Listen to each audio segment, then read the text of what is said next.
the heart of our nation's capital in Washington, D.C., bringing compelling interviews, insightful analysis, taking you beyond the headlines and sound bites into conversations with our nation's leaders and newsmakers, all from a biblical worldview. Sitting in for Tony is today's host, Jody Heiss.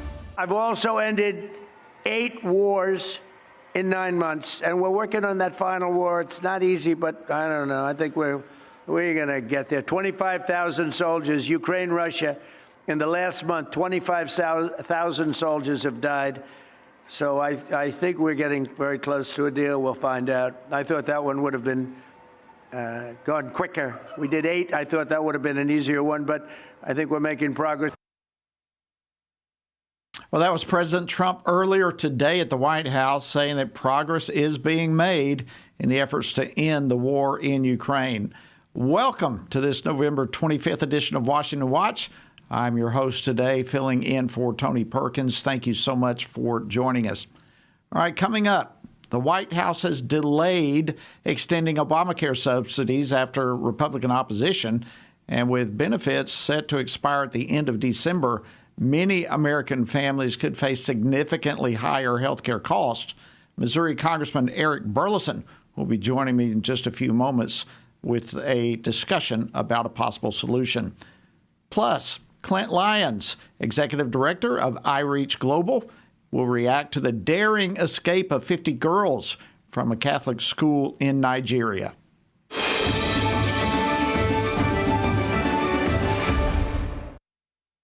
Well, President Trump used the annual turkey pardoning ceremony to announce the U.S. is very close to a Ukraine-Russia peace deal.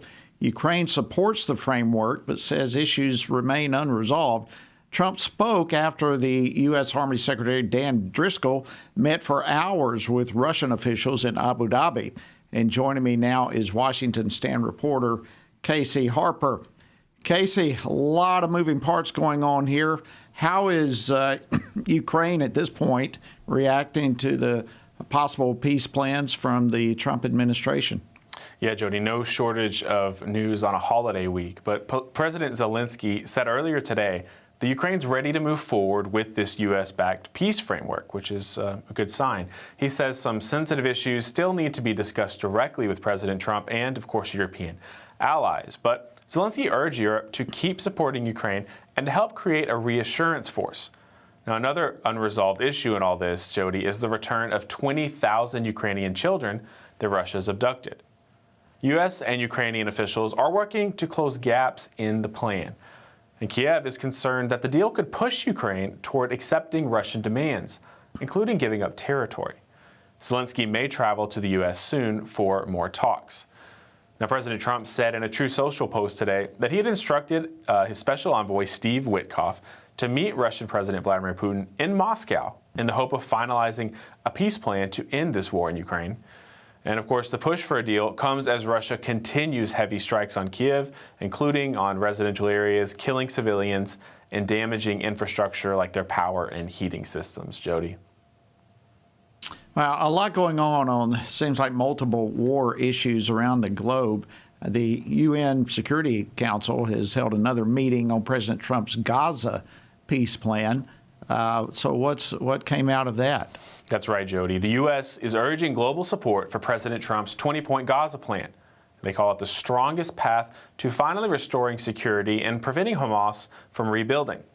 Now, at yesterday's UN Security Council meeting, American diplomat Jennifer Lochetta urged other countries to back the International Stabilization Force to secure Gaza. Now the international community must move quickly to deny Hamas any chance to reconstitute. I offer my gratitude on behalf of the United States to all of those offering to help the 20-point plan, implement the 20-point plan in Gaza, including the International Stabilization Force. We invite member states ready to act through the Board of Peace to step up and pledge personnel, equipment, and funding for the ISF. Stability will require burden sharing, and your support will help make President Trump's vision for peace a reality. Meanwhile, Hamas terrorists continue to attack Israeli soldiers in Gaza and in Judea and Samaria, even under the fragile ceasefire. Hamas must be disarmed. not partially, not symbolically, fully and irreversibly. The truth is that there can be no peace, no stability, and no future for Gaza while Hamas remains armed. That was Israeli ambassador to the UN, Danny Danon. He stressed that Israel's military will act to protect its citizens and stop terrorists from regrouping. The U.S. is pushing for this international stabilization force to secure Gaza, safeguard civilians, and guarantee that aid reaches people, not Hamas terrorists, Jody. Well, Casey, let me bring our attention a little bit closer to home. I know, as we actually reported yesterday, President Trump was expected to announce an extension of the Obamacare subsidies, but that obviously didn't happen. What caused the delay? What's happening there? Yeah, Jody, the White House had, you're right, been expected to announce some kind of plan to extend Obamacare subsidies yesterday, but officials held off after opposition from some Republican lawmakers. Now, this plan, which is aimed at easing these rising health insurance premiums, it could include income limits and minimum payments to prevent abuse, which is something Republicans would ask for if there ever was a vote. But Democrats argue only a full extension will protect families from these higher costs. And of course, Jody, this is the issue that kept the government shut down for 43 days earlier this year, and those subsidies are set to expire on December 31st, New Year's Eve, raising the pressure on lawmakers to act. White House officials, they say the discussions are ongoing with no official announcement just yet. All right. Yes, the pressure is on. Casey, thank you so much. Always appreciate the updates that you provide us. Thanks, Jody. Keep up the great work.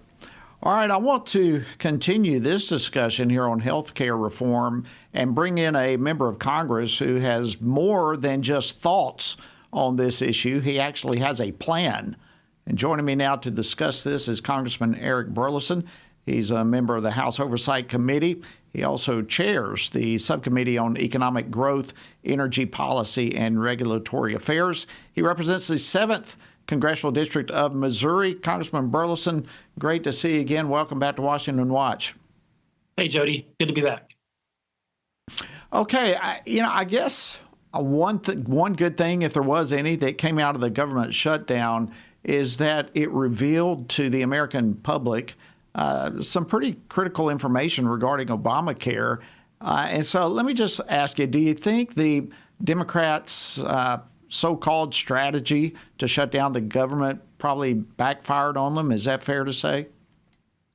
Yeah, I would think so. And I was really proud of Speaker Johnson and Republicans for holding the line, really proud that the president held the line and said, we're not going to give in to these kind of terrorist threats that the Democrats were making. But what the Democrats did is they kind of gave us a hand. They also had to, in order to ask for these subsidies, these enhanced COVID era subsidies to be extended, they had to admit that Obamacare is a complete and abject failure. And so now that we've had that discussion, now that that's been proven, I don't think it's a good idea for us to discuss throwing more money at this project that has clearly been a failure. If anything, this has given us an opportunity to do something big, something bold, something beautiful, and that would be a MAHA plan, something that Trump can rally behind, that gives people freedom and choice and lets people pick the insurance plans and the doctors and the networks and all of that they want. All right. I want to get to that here in just a moment. But before we do that, a part of the issue in all of this Obamacare stuff is the growing pushback that we've seen against the continued funding of abortion, so-called transgender procedures. That really has been a red line, hasn't it, for Republicans? It certainly is for me and for many Republicans. And that's where, whenever I've spoken to the speaker about this, I've said, strategically, I don't know how we could possibly, even if we were okay with extending these stupid subsidies that go to insurance companies, by the way, not to people, even if we were okay with that, we're not okay with allowing those to be spent on abortions. And so we would have to have some kind of hide language in there, which means that we'll lose all the Democrats' votes. And now you're talking about a reconciliation package potentially. And if you're going to do that, you might as well do what the American people want and pass some, a Republican solution, not just a patchwork on Obamacare. Okay, that's a perfect segue. Let's talk about the plan that you have on this issue. There's been ideas floated around for a long time, but we're in full court press right now. So tell us about the plan that you're proposing. Yeah, Jody, look, first and foremost, what I would suggest just politically that we should not touch the ACA, Affordable Care Act, or any of those plans. We shouldn't touch really any of the insurance products that exist today. What we really need to do is create a new product that Trump can rally behind that simply gives people the freedom or the choice to choose. It's almost like a life raft out off of this sinking Titanic. And so, and the way this would work, every American can have a MAHA account, and they can fund that account with their own tax-free dollars, or their employer can get the tax deduction and fund it with their money, or a combination thereof. And then in addition, we will allow for individuals who are seeking charitable aid or help to be able to request that from their friends, their neighbors, from a charity, and that could come into their MAHA account as well. From that account, you're able to purchase a direct primary care. You're able to purchase any insurance product, and I mean any insurance product that you want. If you want to do health sharing plans, if you want to do an association plan, if you want to buy Obamacare through your MAHA account, you can. I wouldn't recommend it. I don't think anybody would be that foolish, but they will give you so many options that the American people will finally be able to choose which network that they belong to, which doctors that they are in network with. If they don't like a PBM or prescription drug management program, they can not choose to have one at all or pick a different one.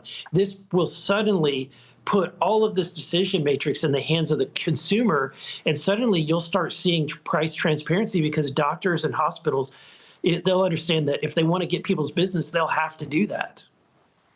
What kind of reaction to this are you getting from your colleagues?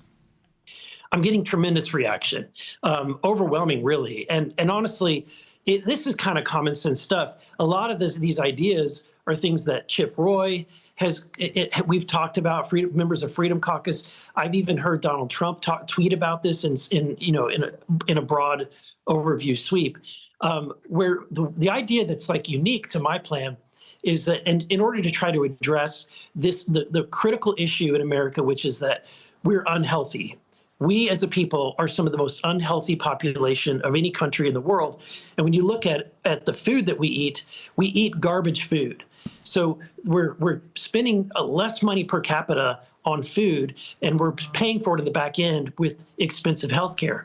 And so if we can find some way to encourage people to purchase healthy food, and I mean protein, produce, and vitamins and supplements and fitness, then I think we can kind of get ahead of a lot of these costs.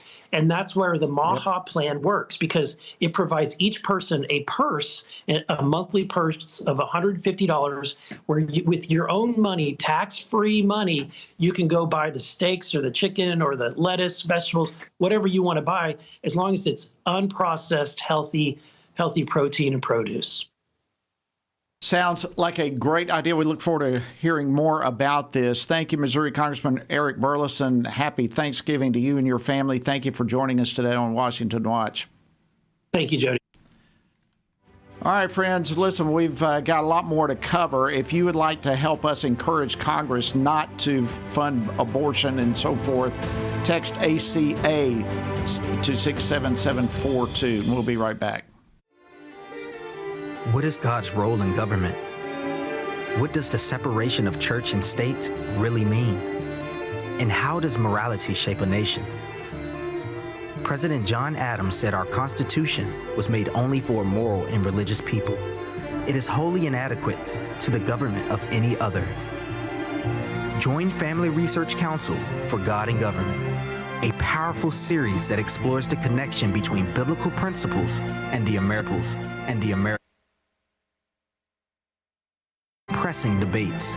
We'll uncover the foundations of our nation's history and why it's relevant for today. Join us to defend God's plan for government, because faith and freedom were never meant to be separate.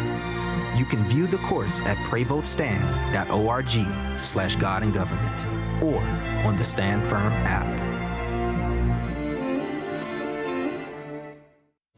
The book of Hebrews says that the Word of God is living and active, sharper than any two-edged sword, piercing to the division of soul and of spirit, of joints and of marrow, and discerning the thoughts and intentions of the heart. Family Research Council invites you to join our Stand on the Word Bible reading plan as we finish our 2-year journey through the living and active Word of God before the new year. Join us for 10 to 15 minutes a day as we read the last books of the New Testament and discover that the Bible is one big story, a story of many words pointing to the Word, the one who is the same yesterday, today, and forever. The Word is alive, and His name is Jesus. Find our Bible reading plan and daily devotionals from Tony Perkins at frc.org/Bible. Join us, and may the Word of God come alive in you. Are you looking for a meaningful gift to share this Christmas? Family Research Council has you covered. Check out the Stand on the Word official store for gear and gifts that are thoughtfully designed to help you wear, share, and stand boldly on Scripture. Check out our Christmas bundle for a $25 discount and order by November 23rd for delivery by Christmas. Text STORE to 67742. That's STORE to 67742. Looking for a trusted source of news that shares your Christian values? Turn to the Washington Stand, your ultimate destination for informed, faith-centered reporting. Our dedicated team goes beyond the headlines, delivering stories that matter most to believers. From breaking events to cultural insights, we provide clear, compassionate coverage through a biblical lens. Discover news you can trust at the Washington Stand, where faith and facts meet every day.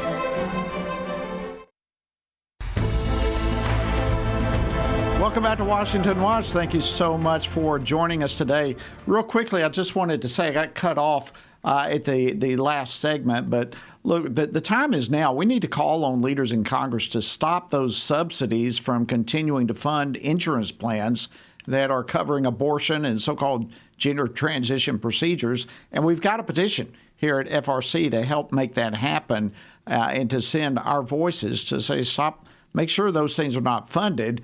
And we want to send this message to House Speaker Johnson as well as Senate Majority Leader John Thune. If you'd like to sign the petition, and this is where I was when we got cut off, simply text the word ACA to 67742, and let your voice be heard. This is a very important issue.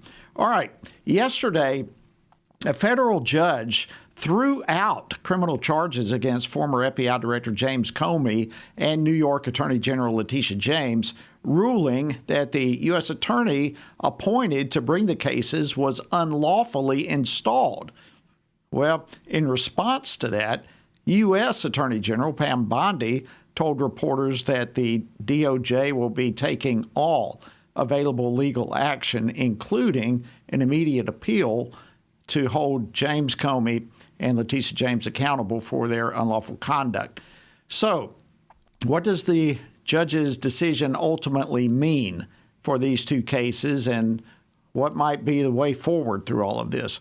Well, joining me now by phone to discuss this and more is Congressman Brad Knott. He serves on several committees, including the Judiciary Committee. He represents the 13th Congressional District of North Carolina. Congressman Knott, welcome back to Washington Watch.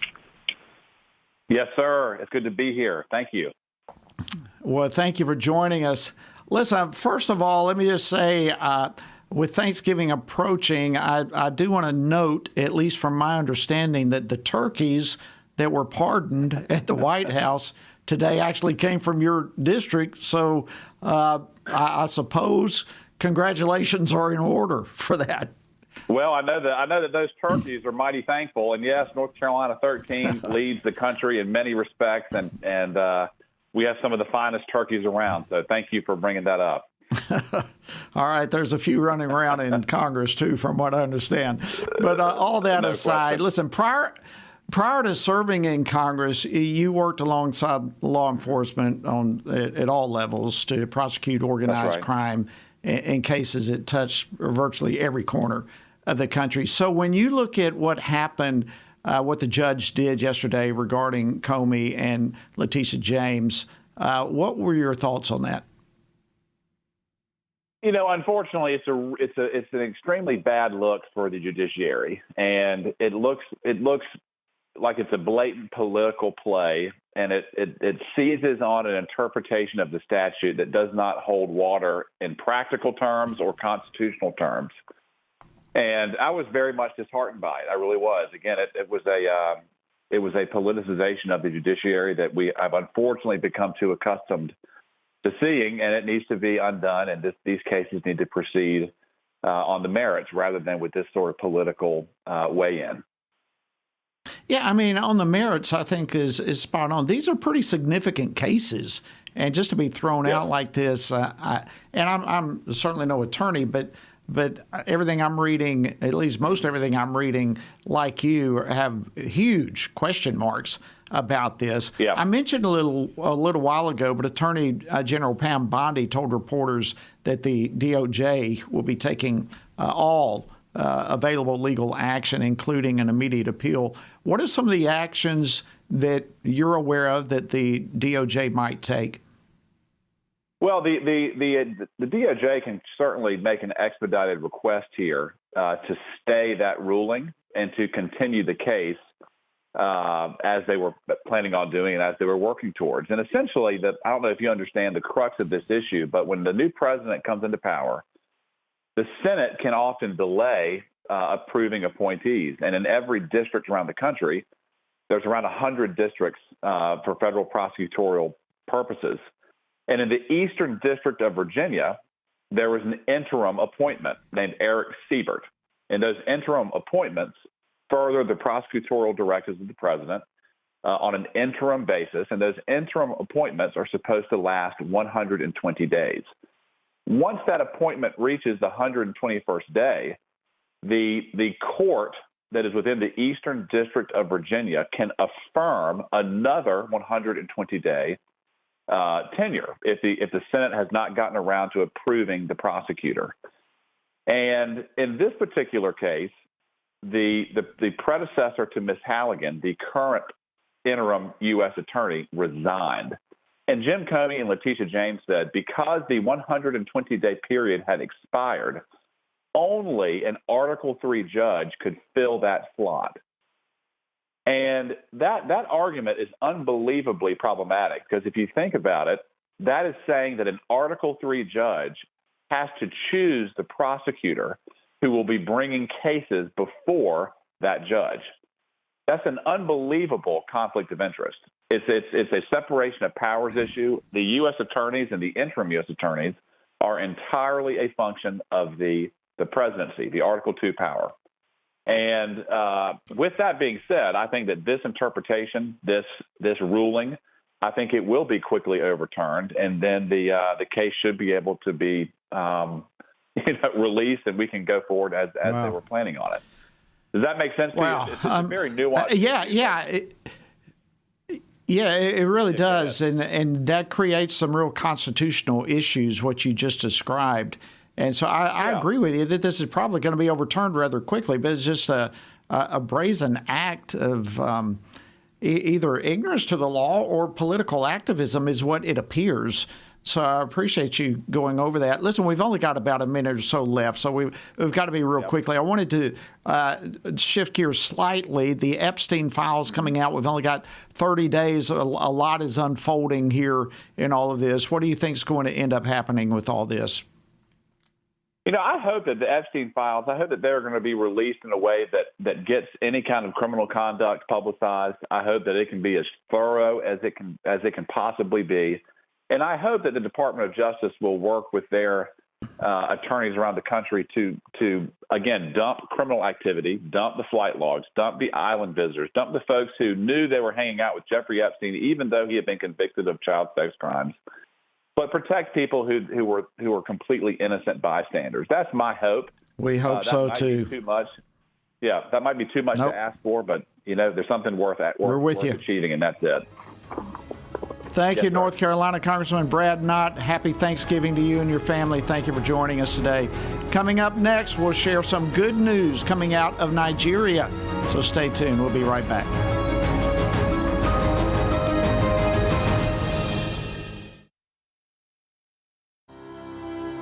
Family Research Council, we believe religious freedom is a fundamental human right that all governments must protect. For years, Islamist militants in Nigeria have targeted Christians and other religious minority groups with brutal violence. Since 2009, 52,000 Christians have been slaughtered. A staggering 89% of Christian martyrs in the world today are from Nigeria. The first Trump administration declared Nigeria a country of particular concern, a designation reserved for countries whose governments engage in or tolerate religious freedom violations. However, this designation of Nigeria was quickly reversed by the Biden administration. Following consistent calls from FRC President Tony Perkins and other religious leaders across the U.S., President Donald Trump has responded. Christianity is facing an existential threat in Nigeria. Thousands and thousands of Christians are being killed. I am hereby making Nigeria a country of particular concern. This is a huge step forward for the protection of Christians in Nigeria, as well as religious freedom across the world. While this opens the door for the U.S. government to pressure Nigerian leaders to protect vulnerable Christians, it is only the beginning. We must continue to pray diligently, work strategically, and stand firm for the protection of religious liberty across the globe. Looking for a trusted source of news that shares your Christian values? Turn to the Washington Stand, your ultimate destination for informed, faith-centered reporting. Our dedicated team goes beyond the headlines, delivering stories that matter most to believers.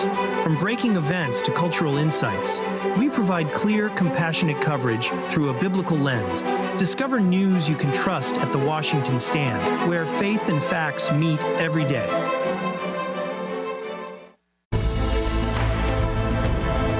Thank you so much for joining us today on Washington Watch. I'm Jody Heiss, sitting in for Tony, and thank you for being with us. All right, last Friday, over 300 students were kidnapped from a Nigerian Catholic school by some unknown assailants. Thankfully, over the weekend, about 50 of them were able to escape, and they are now reunited with their families, but the others, of course, are still missing. And with the situation for Nigerian Christians remaining such a dire situation, the kidnapping here of Christians continues to be ongoing. Will the Trump administration's recent redesignation of Nigeria as a country of particular concern move the needle on all of this? Well, joining me now to discuss this is Clint Lyons. He's the executive director of iReach Global, whose organization has been serving affected believers there in Nigeria despite the threat of violence. So, Clint, welcome back to Washington Watch. It's an honor to have you. Thanks, Jody. Great to be with you. Well, thanks to you and your organization for being willing to go to a very dangerous situation. I know you were there just a few months ago, this past summer. Why don't we start with that trip and just tell us a little bit about the work that your organization is doing in Nigeria?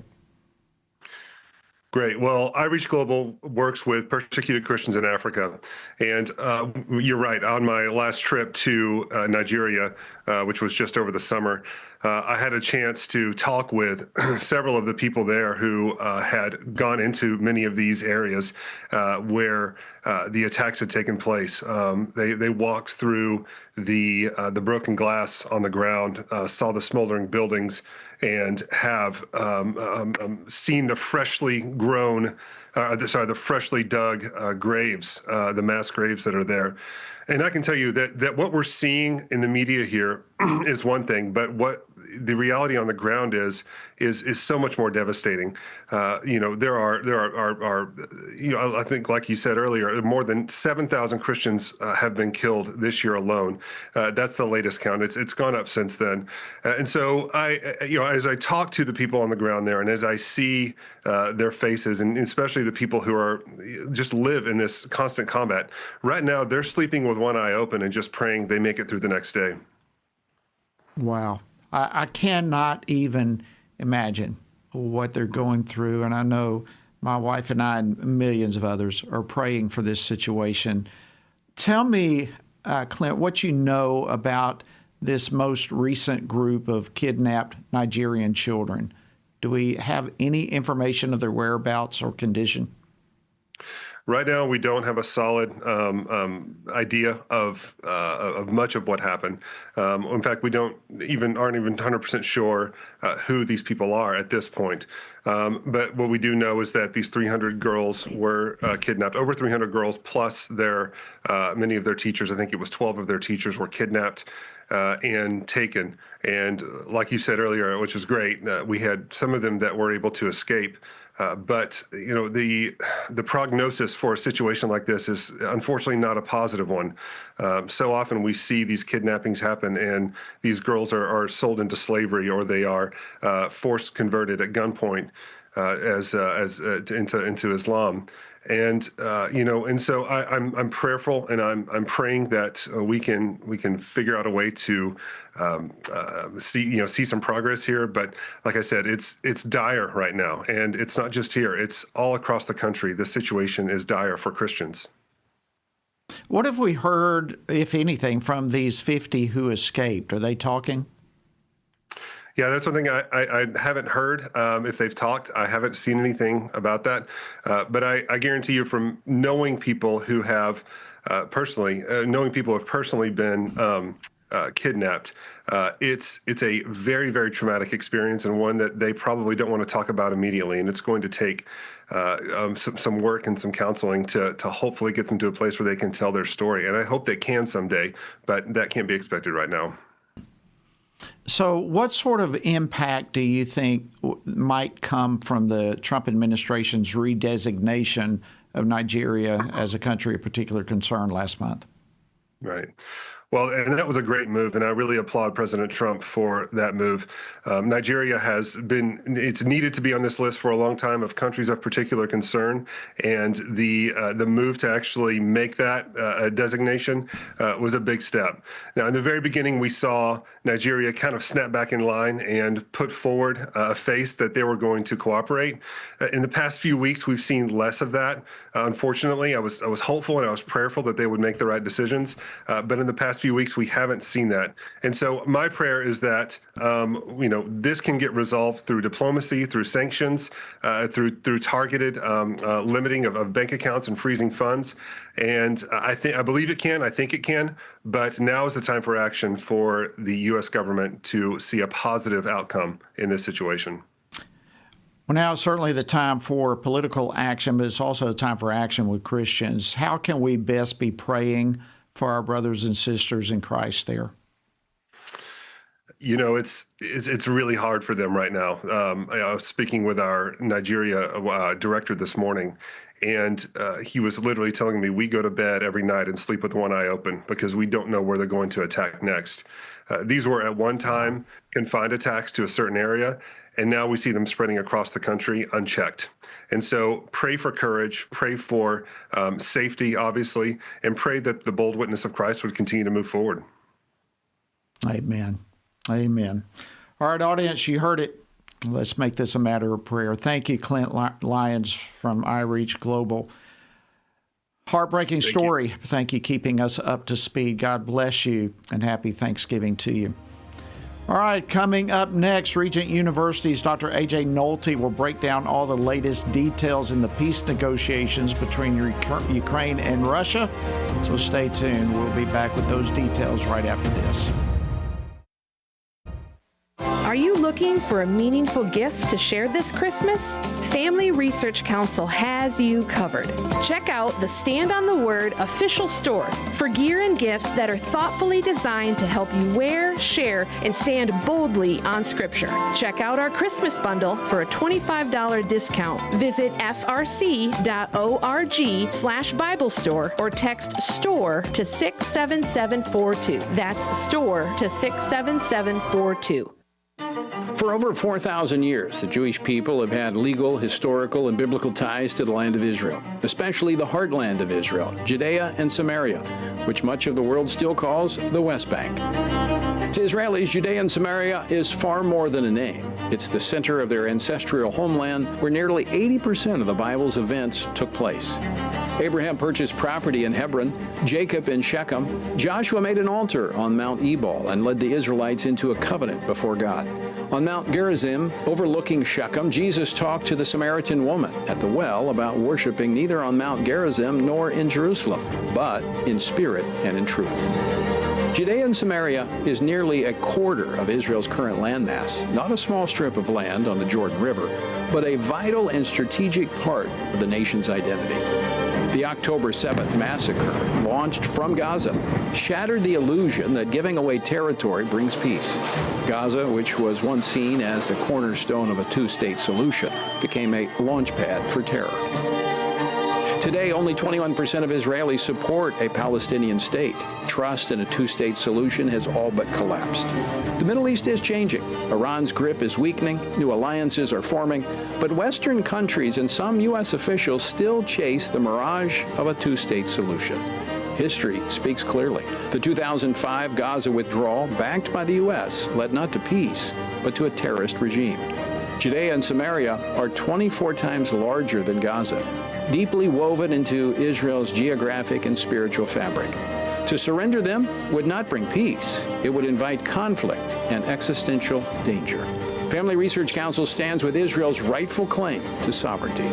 It's time for America to do the same, for history, for justice, and for lasting security in the Middle East. Download the new Stand Firm app for Apple and Android phones today. You can join a wonderful community of fellow believers. We've created a special place for you to access news from a biblical perspective. Read and listen to daily devotionals, pray for current events, and more. Share the Stand Firm app with your friends, family, and church members. And of course, stand firm wherever you go.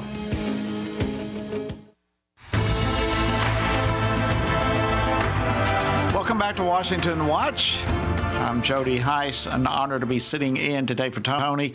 Thank you for tuning in with us today. Before I get to our next guest, I want to point you in the direction of a brand new FRC resource that I think is just going to be fantastic for this Thanksgiving weekend. It's called America's First Thanksgiving, Where Faith Met Freedom. Folks, this is a beautifully designed digital resource that will help you explore the faith-filled origins of Thanksgiving. You'll learn how the pilgrims and Scripture and God's provisions all came together to shape that very first Thanksgiving that now, of course, is one of our most cherished holidays. But this resource is yours absolutely free. We want you to go get it and enjoy it in this week. Simply text the word Thanksgiving to 67742. That's Thanksgiving to 67742.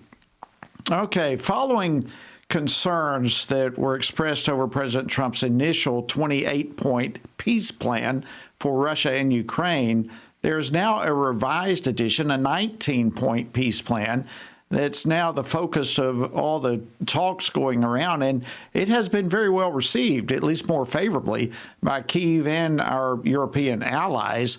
There are still some points to work through, and Ukrainian President Zelensky reportedly wants to meet with President Trump as soon as possible to try to finalize this agreement. But what can we make of all these latest developments?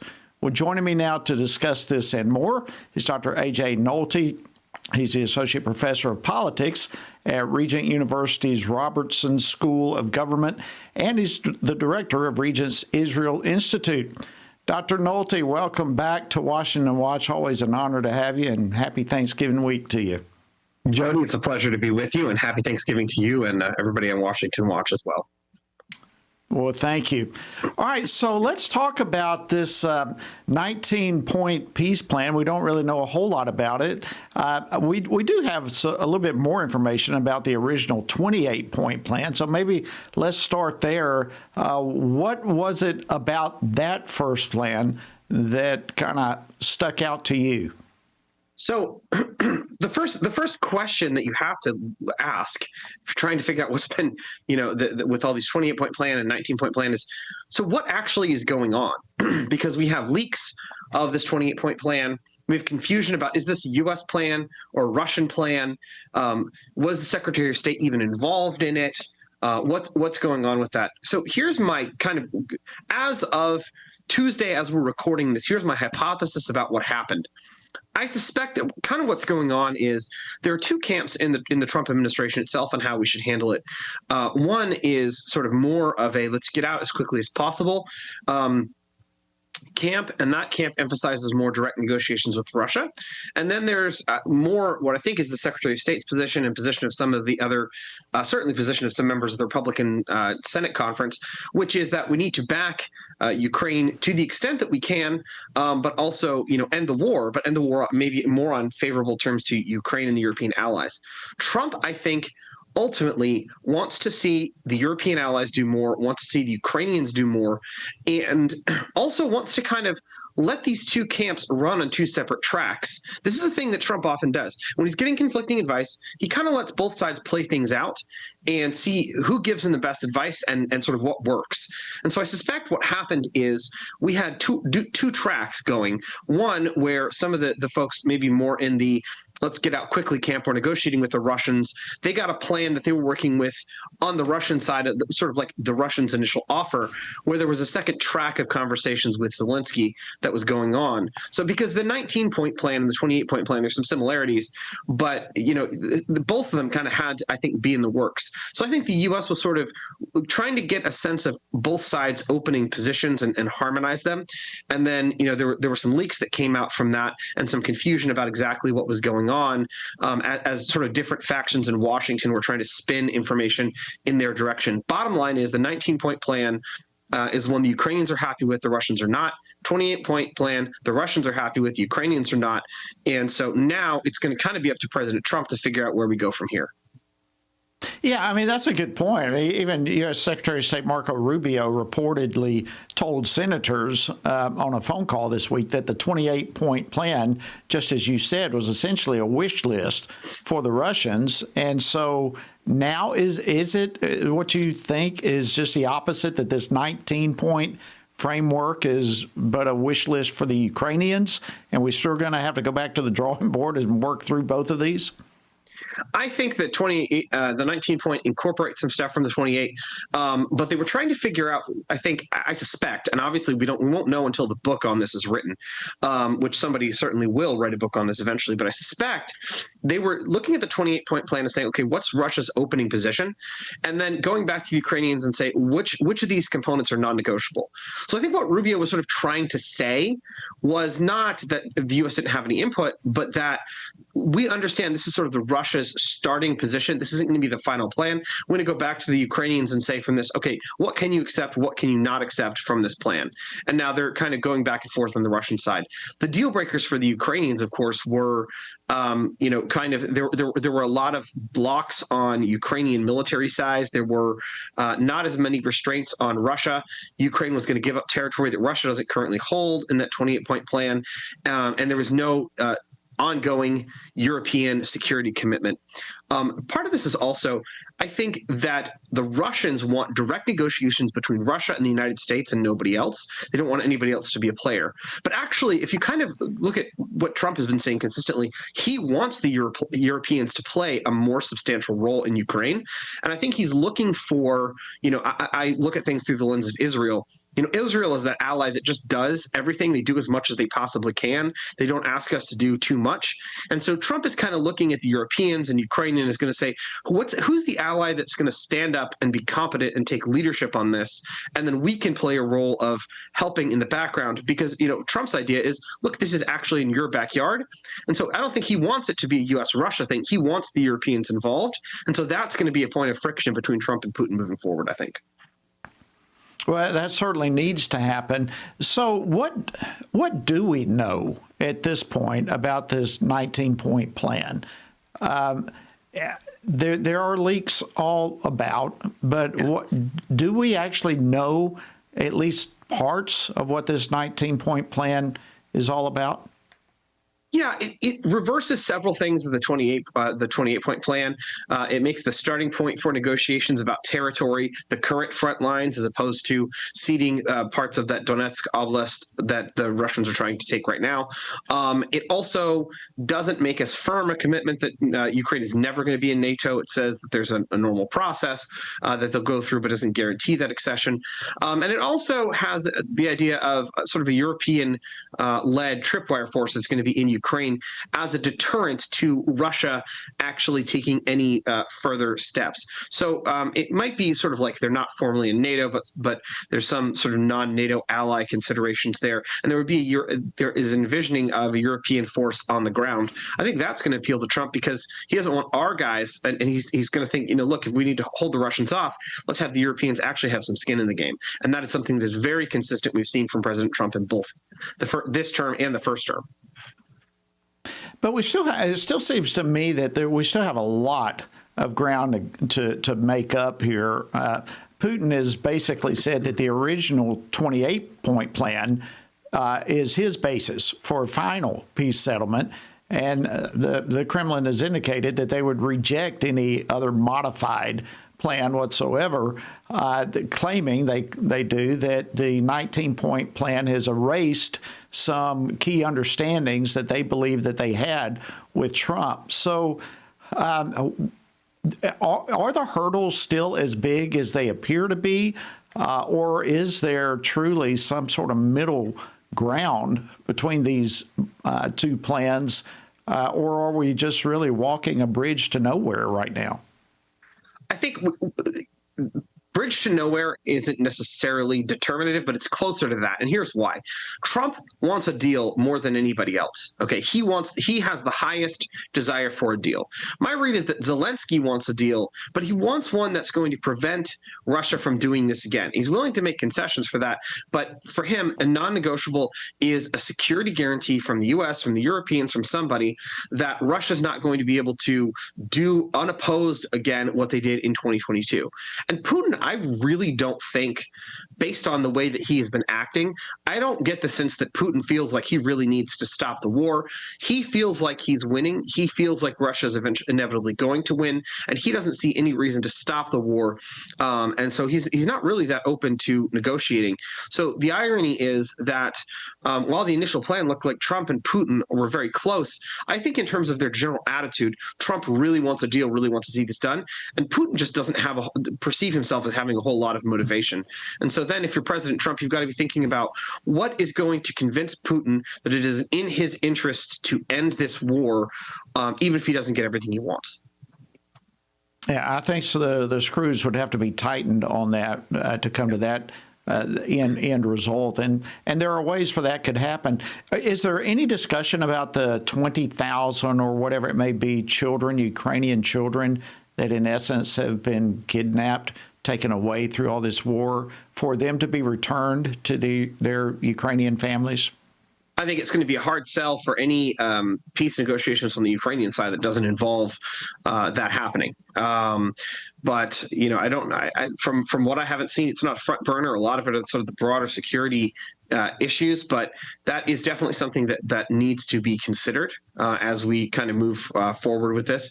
I think another question that maybe as Christians and as evangelical Christians in the United States we want to think about is, okay, so if there's territory that's going to Russia, are there going to be religious freedom guarantees? Because we know Russia has a history of arresting evangelicals, Baptists, Pentecostals in Russia, and also in parts of Ukraine that they occupy. So there are a couple of dogs that haven't barked. I think religious freedom is one. I think that issue with the kids is another one. And so, we'll have to kind of see what happens with some of those factors. Well, I'd like to get your input on this, too, because I think you will have as good of an understanding of this as anyone. In what ways are the efforts that we're watching now with Russia and Ukraine similar to the efforts for peace that were utilized for Israel and Hamas? How are they similar, or how are they different? I think they're similar in the sense that Trump likes this two-team framework. In other words, he's got a group of people that are negotiating with the Arabs and a group of people that are negotiating with Israel, and he runs that dual structure. You can kind of see some evidence of that in the negotiations that happened with the Israel-Hamas peace deal, and there he was able to pull it off. Now, I think he was helped there, number one, by the U.S. strike on Iran, and number two, whether it was the intention or not, by the Israeli strike on Qatar, because that convinced the Qataris that actually Israel really is a militarily powerful country that they need to take seriously, and that maybe some of this mucking about has been a luxury. And so they really realized, hey, we could use some protection more from Trump. The problem that he's got, I think he's got the same dual track approach. He's using Rubio as kind of more as envoy for the Ukrainians. It looks like Dan Driscoll, the army secretary, is kind of his point person for the Russians. Witkoff is in the background. The problem is he doesn't have the leverage on Russia that he had over Qatar and Iran and the Palestinian Authority and the other backers of Hamas, because Russia does not at the moment feel deterred, and Russia is not afraid of what Trump is going to do. They think they have absolute freedom of action, and it's much harder to deter a country that has nuclear weapons and that sees themselves as winning the war, whereas Qatar, I think, because of that Israeli strike, had a lot more incentive to come to the table and agree to something that Trump was going to put out there in exchange for U.S. protection. Wow. Well, speaking of Israel, last week the U.S.-sponsored resolution on Gaza passed the UN Security Council, and I'd like to get your take on that. Yeah, I mean, with all the peace plans in Gaza, there's good and there's bad. Let me start with the good, because I think the good ultimately might be more important in the long run. And the good is this. You have a commitment to the idea that any future for the Palestinians requires Palestinian reform rather than Israeli territorial concession. That's a huge change, because the framework before this with the UN especially was always, if there was going to be any sort of peace deal, it was going to be Israel trading away territory for recognition. Now the onus is put on the Palestinians for reform.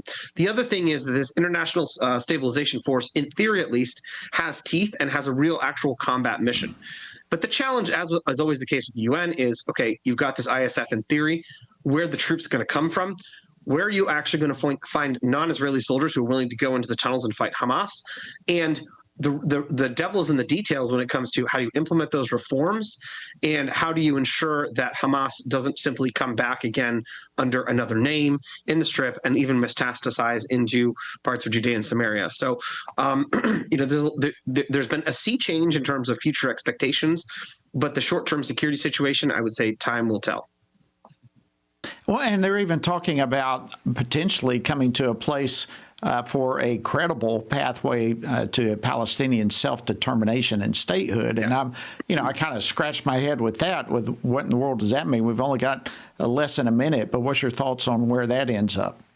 Self-determination and statehood are different, and I like the self-determination phrase because that implies that a people are having some sort of say or referendum in their future, and that type of referendum implies that you're doing work to prepare for that. I think a pathway, people are tending to think of a pathway as short-term. I would say you need to look at this as at least a 20-year process, because there's deconstruction, de-radicalization, fixing the education process, and then maybe there's some sort of referendum where the Palestinians will be given certain options about their future. I think Israel could commit to something like that without necessarily committing to the creation of a Palestinian state that right now would be a failed state with no leaders, no borders, Sharia law as its governing document, and really a hostile attitude toward Israel.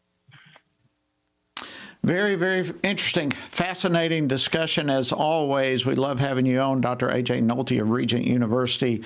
Wishing you the best of Thanksgivings. And again, thank you for joining us today on Washington Watch. Thanks, Jody. Happy Thanksgiving to you too.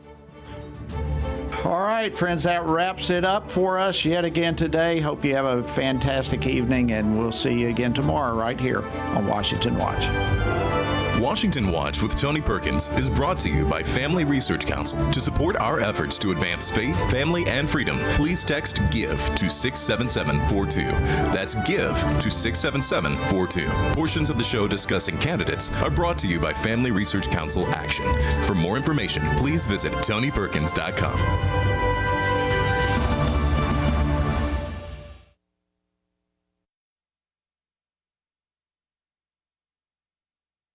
Washington.